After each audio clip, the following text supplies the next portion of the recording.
Menteri agama kita ni apa kena masalahnya? Bila orang bukan Islam masuk campur urusan agama Islam, dia punya bicara lembut gigi dari lidah. Tetapi bila mufti mengeluarkan pandangan berdasarkan kepada hukum yang sah, tiba-tiba pula dia nak sanggah mufti, dia nak kata mufti ni tak berhati-hati. Apa cerita masalahnya kau ni? Kita intro dulu. La la la la la la la la. Assalamualaikum warahmatullahi. Buat kesekian kalinya saya menyerang Menteri Agama iaitu Datuk Dr. Muhammad Naim, di mana pada kali ini tuan-tuan sekalian, kenyataan beliau berkenaan dengan saranan mufti berkenaan dengan hukum bekerja dekat bank konvensional memang sangat-sangat memalukan. Tak selayaknya dikeluarkan oleh seorang yang bergelar Menteri Agama masalahnya. Kita backstory tuan-tuan dan puan sekalian. Baru-baru ini pejabat mufti wilayah telah mengeluarkan satu irsyad yang telah menjelaskan secara detail berkenaan dengan hukum bekerja dekat bank konvensional. Macam mana kita tahu, bank konvensional ini sudah pastilah akan melibatkan benda-benda yang tidak patuh syariah seperti riba dan sebagainya. Dan dalam irsyad tersebut yang anda boleh baca, anda boleh google sendiri tuan-tuan sekalian, mufti wilayah telah mengeluarkan satu penghujahan yang sangat detail gila-gila tuan-tuan dan puan sekalian berkenaan dengan apakah hukum bekerja dekat bank konvensional, apakah hukum sekiranya kalau kita terus bekerja dekat situ, dan apakah saranan-saranan yang boleh dilakukan oleh kita sebenarnya untuk memastikan kita keluar daripada lembah bekerja dekat bank konvensional tersebut yang tidak patuh syarak itu.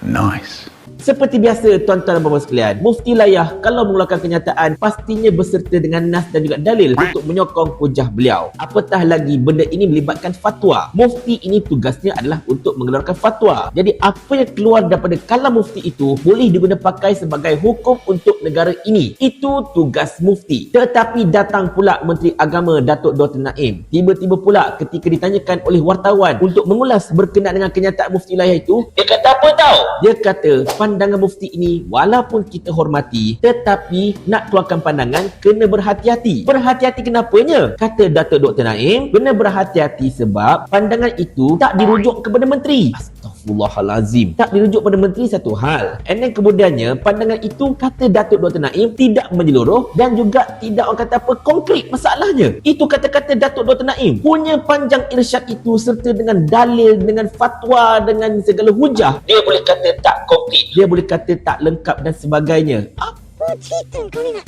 kepala bapak kamu?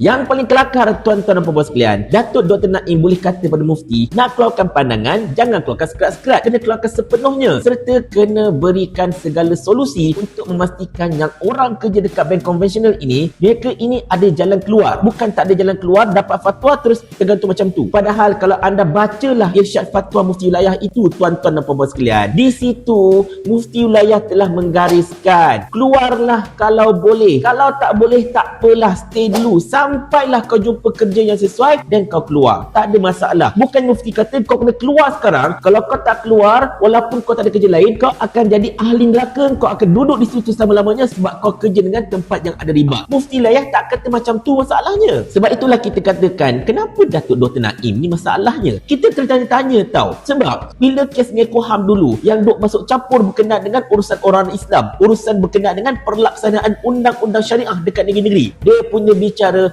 lembut gigi dari lidah, memang lidah tak bertulang, kau punya lembut masalahnya, tak berani nak menyanggah walau sekali Menkoham tu. Tengok mufti menggunakan pandangan berdasarkan kepada nas dan dalil yang betul-betul kukuh. Tengok dia kata pandangan mufti ini tidak menyeluruh, perlu dikeluarkan dengan berhati-hati, kena bagi solusi, tak boleh bagi sekerat-sekerat dan tak boleh tergantung. Allahu Akbar. Apa yang kau merepek ni syaitan? Sepatutnya sebagai seorang menteri agama, tugas anda ialah mempertahankan apa yang mufti cakap. Kalau menteri agama pun tak gerti-gerti nak pertahankan apa yang mufti keluarkan fatwa, dan bila orang bukan Islam kutuk mufti, hentam mufti, itu salah anda atau menteri agama, sebab anda tidak mempertahankan kenyataan mufti. Gila ke apa anda ni masalahnya? Lagipun anda kata, mufti keluarkan pandangan tak rujuk pada saya. Lu siapa? Wait a minute.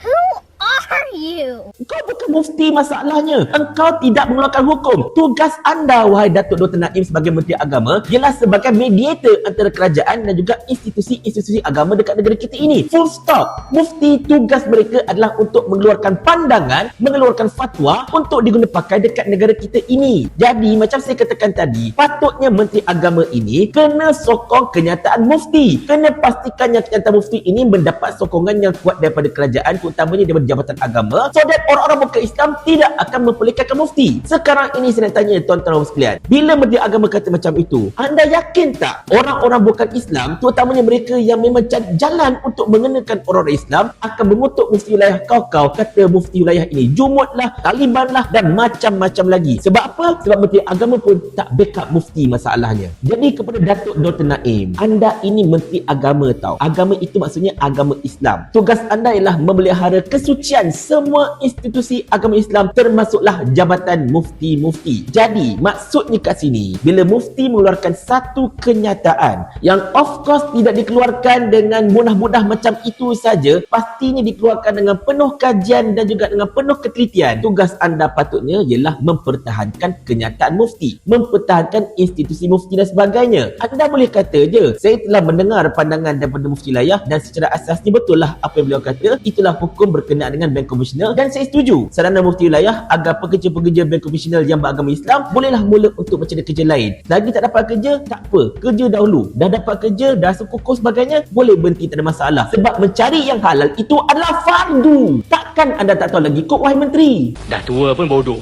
Tetapi inilah dia tuan-tuan dan puan-puan sekalian. Kita berada dalam era kerajaan Madani. Madani itu maksudnya ialah kutu babi dalam bahasa Jepun. Jadi nampak sangatlah kita berada dalam era para menteri bersikap seperti kutu babi. Kelang kabut tak ketahuan masalahnya dan sangat-sangat menjengkelkan, sangat-sangat memeningkan. Tetapi itulah dia tuan-tuan sekalian. Kita nak cakap lebih-lebih pun susah. Semelanti kagang tak pasal-pasal Menteri Agama sentap, dia buat pula depot polis, nak sama sana, nak sama sini dan sebagainya. Tapi itulah dia tuan-tuan sekalian. Jangan sampai satu hari nanti para mufti dekat negara kita ini dok beratur ramai-ramai jumpa dengan Menteri Agama dan bertanyakan kepada Menteri Agama soalan ini. Mau tak tuan hamba kalau hamba kirimkan ke akhirat?